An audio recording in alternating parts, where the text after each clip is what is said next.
Today's topic is dense reading by Edward de Bono. दुनिया में पढ़ने के दो तरीके, एक है फास्ट, जो लोग सिर्फ मीनिंग के लिए पढ़ते हैं। बहुत सारे लोग हैं बहुत स्पीड है उनके पढ़ने की, वो सिर्फ मीनिंग मोटी मोटी बात जो है वो देखते हैं। दूसरा तरीका है स्लो रीडिंग का, जिसमें लोग इंफॉर्मेशन के लिए पढ़ते हैं कि उसमें क्या लिखा हुआ। एडवर्ड डी बोनो ने एक तीसरा तरीका दे दिया, वो है डेंस रीडिंग का। अच्छा, जो लोग किताबें पढ़ते हैं ना, उन पे हमेशा से एक इतराज होता आ रहा है कि जो बुक्स है इसमें सेकंड हैंड नॉलेज होता है। फॉर एग्जांपल, अगर किसी राइटर ने किताब लिखी, बिन बास राजा अनवर ने किताब लिखी, उसमें पूरी उसकी लाइफ स्टोरी है जब वो यहाँ पाकिस्तान से गए, तो अब उसने वो जो जितनी चीज़ें बयान की हैं, ठीक है, उसके लिए तो फर्स्ट हैंड है, लेकिन जो कोई उसको पढ़ेगा उसके लिए वो क्या हो जाएगी, सेकंड हैंड हो जाएगी। उसने तो वो चीज़ें एक्सपीरियंस नहीं की हुई। वो राइटर के लिए फर्स्ट हैंड है, लेकिन दूसरा जो बंदा पढ़ना है उसके लिए सेकंड हैंड है। तो एडवर्ड बोनो ने जो तरीका दिया है डेंस रीडिंग का, इसने रीडिंग को ना सिर्फ फर्स्ट हैंड बना दिया है, बल्कि इसमें जो कारी है वो अपने पीछे जो उसका माजी का जो उसके पास नॉलेज मौजूद है, जो उसकी इंटेलिजेंस है, जो उसकी इमेजिनेशन है, उसको बीच में एंटर करता है और उसको एक फर्स्ट हैंड रीडिंग बना देता है और क्रिएटिव रीडिंग बना देता है। अब सवाल ये पैदा होता है कि व्हाट इज डेंस रीडिंग। तो डेंस रीडिंग में एडवर्ड डी बोनो कहता है कि ये मस्ट भी जरूर होता है, कि ये ऐसे होना चाहिए, ये मस्ट भी होना चाहिए। मतलब फॉर एग्जांपल कोई डिजीज है, तो आप कहते हैं जी ये हाथ लगाने से लगती है और कोई तरीका नहीं, यानी कंटेगुअस है। तो आप सोचते हैं कि नहीं, there must be another reason also, कि फलां बंदा था वो तो बड़े हाथ बड़े प्रोटेक्टेड रखता था, लेकिन उसको तो ये लग गई, इसका मतलब ये my must be it's also coming from air. ठीक। अच्छा, दूसरा ये है कि कैन नॉट बी, आपने कोई स्टेटमेंट पढ़ी कि जो एक्सीडेंट होते हैं ये तेज रफ्तारी की वजह से होते हैं। आप थोड़ी देर उसको सोचते हैं कि it can not be the only cause. Accident कई दफा स्लो भी हो जाते हैं, कोई टेक्निकल फॉल्ट हो गया, ब्रेकें फेल हो गई, ठीक है, टायर ब्रस्ट हो गया, कोई इंजन में खराबी, एकदम इंजन सीज हो गया, खराब हो गया, कोई ट्रैफिक रूल की वायलेशन आपने कर ली, स्लो है, ऐसे इंडिकेटर ने दिया, मुड़ गया, पीछे से आगे किसी ने ठोक दिया। तो it can not be the only reason कि ओवर स्पीडिंग से एक्सीडेंट होते हैं। Is it clear. तीसरी चीज वो कहता है कि डेंस रीडिंग के अंदर जो लाजमी चीज है वो है मे बी और कुड बी, यानी ये भी हो सकता है, पॉसिबिलिटीज। फॉर एग्जाम्पल, उसने एक स्टेटमेंट दी, वो ये है कि Barcelona has a lot of shoe shops. Barcelona के अंदर बहुत सी शूज की दुकानें। और फिर उसने कहा कि इसके ऊपर आप जितना सोच सकते हैं, point out all the things which you could say reading out of this statement, that is do the dense reading of this statement. ये इतना मुश्किल नहीं है, घबराना नहीं है, आपने घबराए नहीं, क्योंकि कोई रॉकेट साइंस नहीं है, इतना इजी है जिसकी याद नहीं। अभी करके लेते। तो आपने क्या करना है, आपने यहीं पे पास कर दिया और पेंसिल ली और लिखना शुरू कर दिया। ठीक है, मैंने ऐसे ही किया। और कि बार्सिलोना जो है has lot of shoe shops. अब इसमें लाजमी जो एडवर्ड डी बोनो कहता है क्या होना चाहिए, मे बी कुड बी, कि ऐसे भी हो सकता है, ऐसे भी हो सकता है, ऐसे भी हो सकता है, ऐसे भी हो सकता है। फॉर एग्जाम्पल, अब मैंने क्या जवाब इसके दिए। Number 1, Barcelona makes quality shoes. उनकी शूज की क्वालिटी इतनी अच्छी, सारी दुनिया को लेने आती है, इसलिए शूज की दुकानें ज्यादा हैं। Number 2, people wears different shoes for different occasion. मुख्तलिफ जो है, शादी पे और पहनते हैं, फंक्शन पे जाके और पहनते हैं, रिलीजियस सेरेमनी में और पहनते हैं, वॉक करते हुए और पहनते हैं, एक्सरसाइज करते हुए और पहनते हैं, मार्केट जाते हुए और पहनते हैं। शूज चेंज करते रहते हैं। जब इतने शूज चेंज करेंगे, हर ओकेजन के लिए डिफरेंट शूज रखेंगे, तो इसका मतलब शूज ज्यादा लेने पड़ेंगे, तो शॉप्स क्या होंगी, ज्यादा होंगी। तीसरा कि roads in Barcelona are bumpy, shoes get ruptured early, so they have to buy shoes frequently. सड़कें ठीक नहीं है तो शूज खराब हो जाते हैं, बार बार उनको शूज खरीदने पड़ते हैं, इसलिए शू शॉप्स बार्सिलोना में ज्यादा है। मे बी, कुड बी। फोर्थ ये है कि Barcelona have different shoes for different classes of student. जैसे हमारे क्या होता है गर्ल्स कॉलेजेस का, तो मुझे पता है कि first year, second year, third year, fourth year, उनके जो दुपट्टे होते हैं ना, उन पे जो किनारी सी लगती है, उसको क्या कहते हैं, गोटा सा जो लगता है, वो डिफरेंट कलर का होता है, तो उससे पहचान हो जाती है कि ये फलां फर्स्ट ईयर की लड़की है, सेकंड ईयर की लड़की, थर्ड ईयर की, फोर्थ ईयर। तो मे भी उन्होंने रखा होगा छठी वाला ये पहनेगा, सातवीं वाला इस तरह की शूज पहनेगा, आठवीं वाला इस कलर के पहनेगा, ठीक है। तो इस तरह इसलिए उनको शूज जो है वो ज्यादा इस्तेमाल होंगे, तो शॉप्स ज्यादा होंगी। And may be Barcelona people are fond of matching shoes with their clothes, कि वो शूज अपने कपड़ों के साथ मैच करके पहनते हो। सफेद पहने सफेद शूज, काले पहने काले शूज, नीले शर्ट पहने नीले शूज, ग्रीन पहने ग्रीन शूज। ऐसे होगा तो फिर एक बंदे को बहुत ज्यादा शूज रखने पड़ेंगे, इसके लिए बहुत ज्यादा खरीदारी करनी पड़ेगी। बार्सिलोना में फिर बहुत ज्यादा शू शॉप्स होंगी। अच्छा, 6 पॉइंट है, बार्सिलोना प्रिपेयर लो प्राइस डिस्पोजेबल शूज, यानी वो लो प्राइस सस्ते से ऐसे डिस्पोजेबल बना देता है, तो इसलिए डिस्पोजेबल तो ज्यादा देर चलेगी नहीं, तो people have to buy quite often, उनको ज्यादा खरीदने पड़ते हैं, तो इसलिए बार्सिलोना में शू शॉप्स ज्यादा हो सकती। And may be Barcelona export shoes, बाहर के मुल्कों में ट्रेडर्स आते हों और लेके जाते हों। Number 8, Barcelona people makes many uses of shoes, मतलब ज्वेलरी बीच में रखते हो, जैसे हमारा नहीं होता लोग कि पैसे जुराबों में रख देते हैं सफर करते हुए, या शूज में रख देते हैं, करेंसी शूज में रख देते हो, और वैल्यूएबल्स वहां पे छुपा देते हो, यानी शूज के कई इस्तेमाल करते हो। कभी कभी टकाने के लिए भी शूज अच्छा होता है। तो मे बी कुड बी, ये भी हो सकता है, ये भी हो सकता है। Number 9, Barcelona might have tradition of wearing out class Chinese shoes, उनके शूज एंड फॉरलेस shoes, so whenever any shoes get scratch और loses its shine, they buy the new one. शायद उनका कल्चर है कि आउट क्लास शाइनी शूज पहनने हैं, चमक रहे हैं, उसमें शक्ल नजर आ रही हो, तो देखा वो स्क्रैच पड़ गए तो फौरन जाके नया जूता ले आते हो। अभी पहला भी सिर्फ 1 स्क्रैच हुआ, तो इसलिए फिर ज्यादा जूते इस्तेमाल हो रहे, शूज इस्तेमाल होंगे, तो शूज शॉप ज्यादा होंगे। नंबर 10, बार्सिलोना की सड़कों पे कांटे बहुत ज्यादा है। बार्सिलोना की सड़कों पे पेबल्स, वो चोंच वाले नहीं होते, चुंज वाले जो पत्थर होते हैं, नुकीले पत्थर, वो बहुत ज्यादा है, इसलिए वो जो नया शू है उसका सोल तो बर्दाश्त कर जाता है, अदरवाइज वो पुराने सोल पे से गुजर जाता हो। मे बी डेंस रीडिंग है ना, डेंस रीडिंग की बेस किस पे है, मे बी कुड बी। अच्छा, अगर Barcelona people have habit of kicking everything lying on the road, Barcelona के लोगों को शायद ये आदत हो कि जड़ी शायद जो रास्ते में आया उन्होंने ठुड्डा मारना, कहीं को आदत होती, छोटे छोटे बच्चों को तो जरूर होती, रास्ते में देखा कोई लकड़ी पड़ी उसको ठुड्डा मारा, कोई टिन पैक उसको ठुड्डा मारा, ठीक है, कोई पत्ता पड़ा है उसको मार दिया, रास्ते में जो चीज मिली है हमें मारी जा रहा है, तो इसलिए शूज उनके खराब हो जाते। May be could B.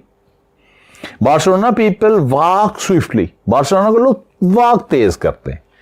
Only tight shoes are helpful, slightly old shoes hamper the speed, उनको शायद तेज चलने की आदत है, तेज जब चलते हैं ना, वॉक करते हैं, तो जरा वो लेसेस आपके लूज हो जाए ना, वॉक आपकी खराब हो जाती, तो मे बी उनको ये आदत हो।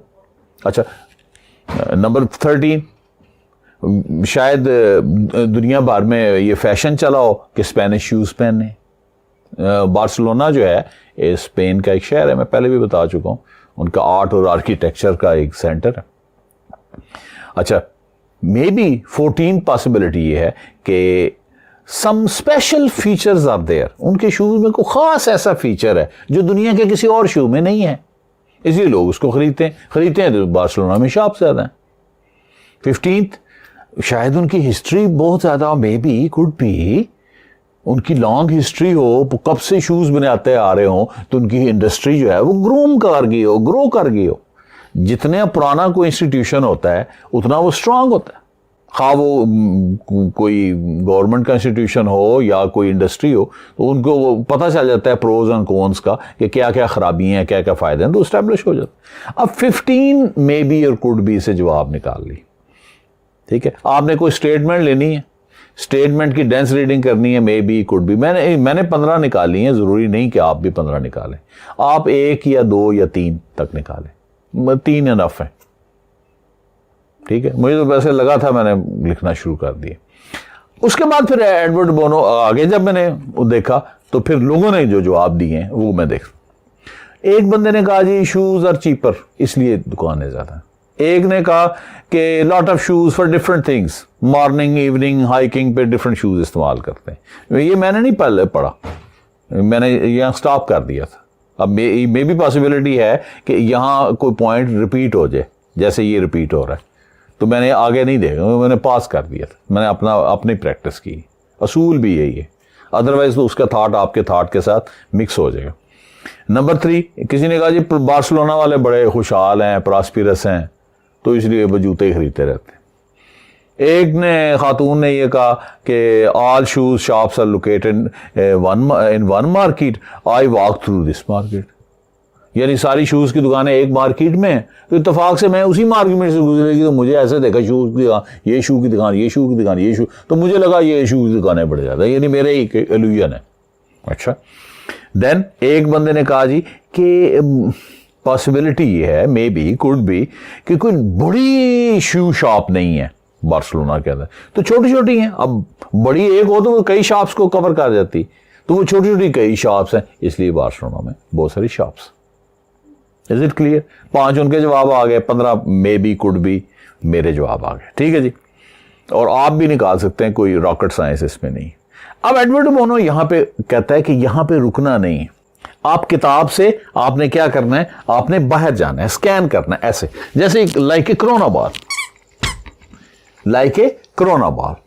अब आपने करना क्या है, ये आपने पॉइंट है, स्टेटमेंट क्या थी, Barcelona has lot of shoe shops, scan करना है, इधर भी, इधर भी, इधर भी, इधर भी, इधर भी, इधर भी, इधर भी, ऑल डायरेक्शन में। स्कैन का मतलब होता है ऑल साइड्स, तमाम पॉसिबिलिटीज जो है वो देखनी। मे बी ये भी हो सकता है, could be, may be, could B, may be और कुड बी वो कहता है पिलर है जिसके ऊपर डेंस रीडिंग खड़ी। सारी पॉसिबिलिटीज आप एक्सप्लोर कर ली हैं, लेकिन आप कहता है डिसाइड नहीं कर सकते, आप डिसाइड नहीं कर सकते कि इस वजह से बार्सिलोना में शॉप ज्यादा है। इसके लिए आपको मोर एविडेंस चाहिए, इसके लिए आपको क्या चाहिए, मोर एविडेंस चाहिए। अब हम उसको मोर एविडेंस के लिए क्या होगा, आपको थोड़ा सा बुक से बाहर जाना पड़ेगा।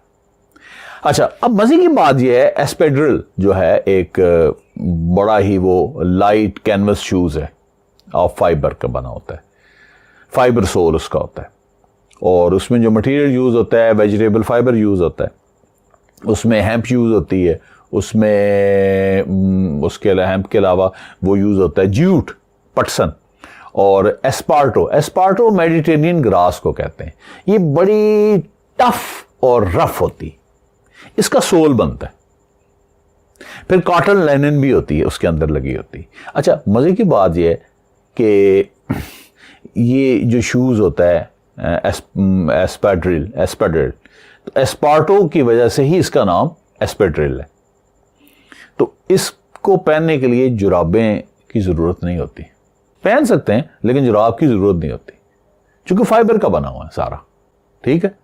अच्छा, तो अब यहाँ फैशन ही चल गया है बगैर जुराबों के बूट पहनने का, तो ये फैशन यहां से निकला है एस्पेड्रिल से। वो मैं जब कीमत बताऊंगा ना फिर आपको पता लगेगा।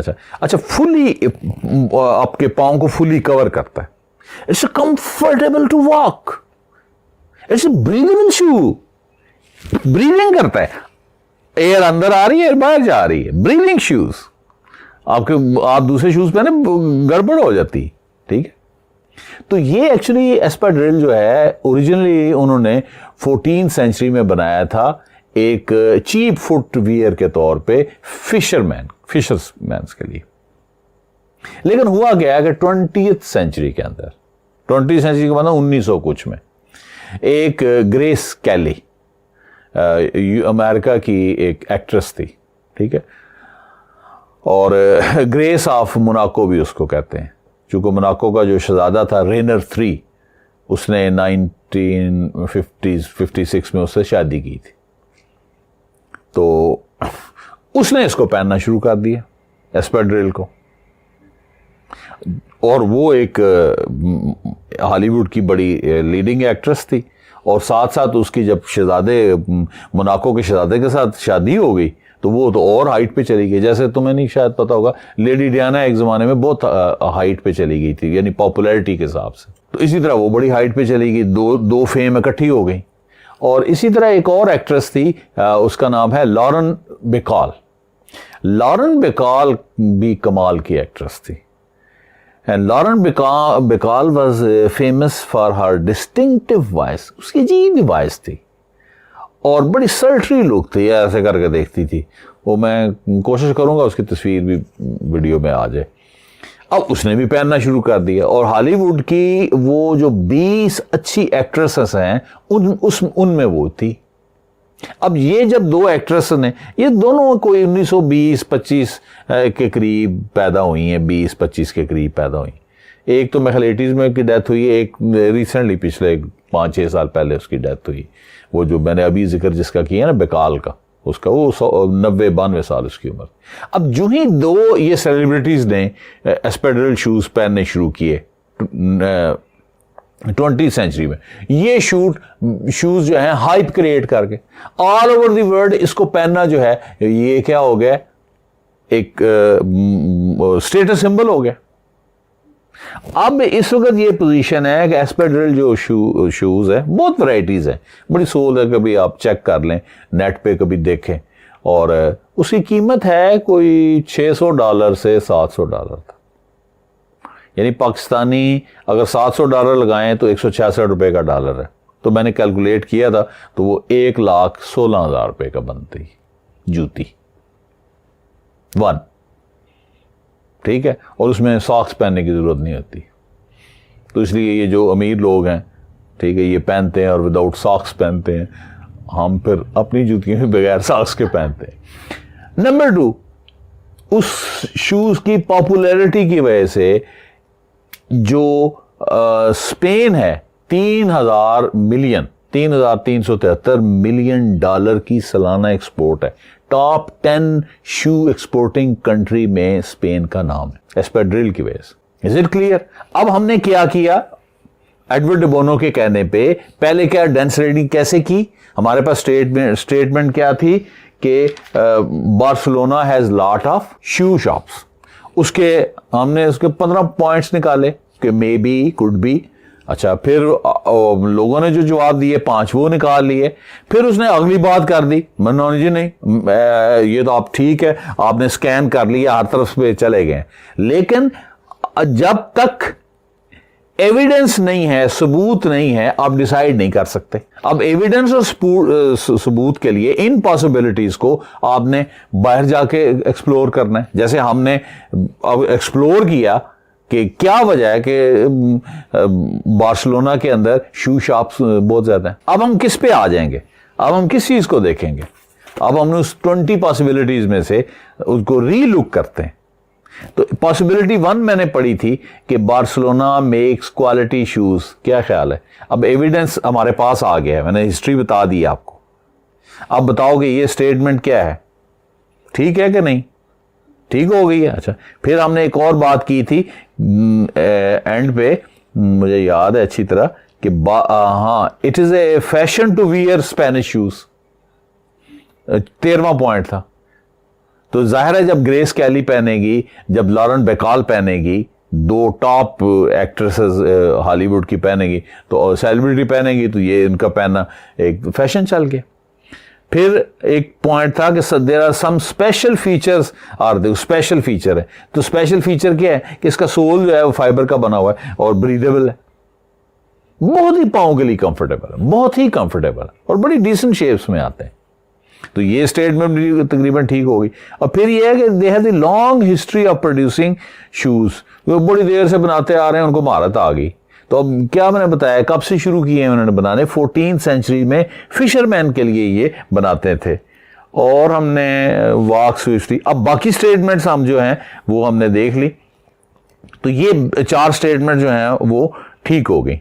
और जो ऑडियंस में से एक था कि शूज आर चीपर, तो जब स्टार्ट पे ये बने थे तो ये चीपर थे। तो this is the dense reading, it is very interesting. There are 3 methods of studying. Number 1, fast reading. That is meant for only and only for meaning.